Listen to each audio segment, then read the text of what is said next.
استعان به كورقة أساسية في مثل هذه المباراة التي في الدوري. بالنسبة للفتح ليست هي مباراة خطير. فابيو توصل مراد باتنا.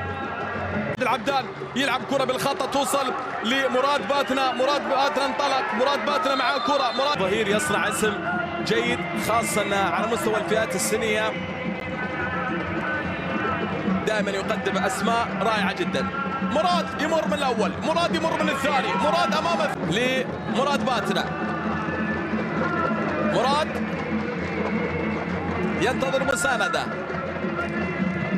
يحاول يلعب كرة للامام توصل لسفيان بن دبكة لكن له توصل مرة ثانية لمراد باتنا.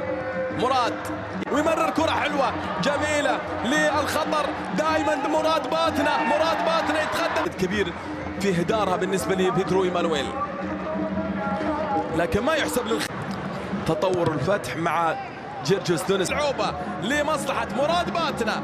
مراد يمر ويلعب كرة لكن كرة هنا محل 2025 كرة ملعوبة بالراس لمصلحة بيتروس. مراد أمام الضغط العال وبالتالي بيدرو، لكن هنا الكرة تصل للاعب مراد باتنا ومراد باتنا يلعب كرة للأمام براس ومع المدرب الراحل هيرفي رينارد كان في الفترة الماضية. توصل لمراد باتنا يلعب كرة لمراد. مراد مغير اتجاه اللعب في مكان وفي مساحة حاضرة لمصلحة مراد باتنا الذي لم يظهر بتواجد الكرات. الله دبكة، لاحظ الكرة اللي لعبها مراد باتنا بالمقاس وينقل كرة مرة ثانية ملعوبة لمراد ومراد باتنا في الظهور توصل لجيو يتقدم. جيو يلعب كرة للأمام خطيرة مراد ويعدي.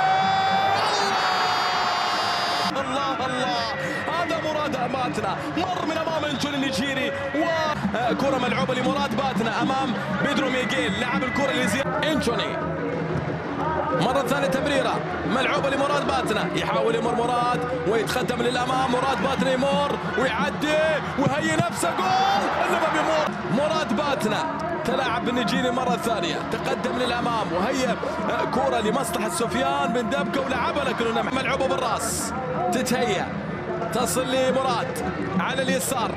مراد باتنا يحاول يتقدم مراد باتنا امام هذه الكرة لكن فتح محظوظ بلاعب مثل مراد باتنا ما شاء الله تبارك الله. هذه الكرة ملعوبة للامام وكرة بالراس يلعبها بالخطأ ايمن الحجيلي. مراد يمر مراد معاه كرة مراد يهيئ كرة لفراس الله 90 حضور رائع جدا. هذا هو مراد هيئ كرة لفراس